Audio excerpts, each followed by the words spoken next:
पुढच्या बातमीकडे वळतोय। ही महत्त्वाची बातमी आहे। पुण्यातून एक ब्रेकिंग न्यूज येते। पुण्यातील नऱ्हे भागामध्ये टोळक्याने दहशत पसरवण्याचा प्रयत्न केलाय।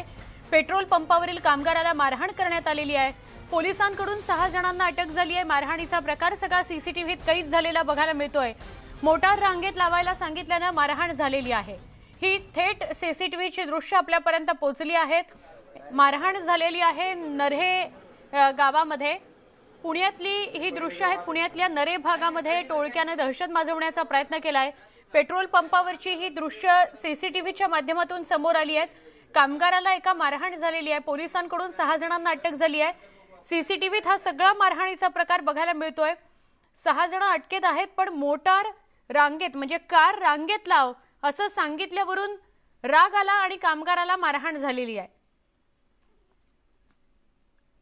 आमचे प्रतिनिधी गोविंद वाकडे यांना अधिक विचारूया। गोविंद, हा केव्हाचा सगळा प्रकार आहे आणि काय नेमकं कळतंय?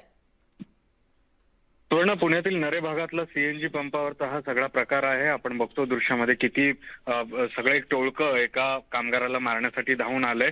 सीएनजीच्या किमती दिवसेंदिवस वाढत आहेत आणि पुण्यामध्ये जर बघितलं तर पेट्रोल पंपांची या पंपांची संख्या खूप कमी आहे। त्यामुळे प्रत्येक पंपावरच रांगा असतात आणि बराच वेळ म्हणजे एका वाहनाला सीएनजी मिळण्यासाठी साधारण अर्धा ते पाऊण तास थांबावं लागतं। त्यामुळे कुठेतरी जे ग्राहक आहेत त्यांचा पेशन्स त्यांना राहत नाही आणि बऱ्याच वेळेस वादाचे मुद्दे होतात। मात्र या ठिकाणी सरळ सरळ कायदा हातात घेतल्याचा दिसतोय।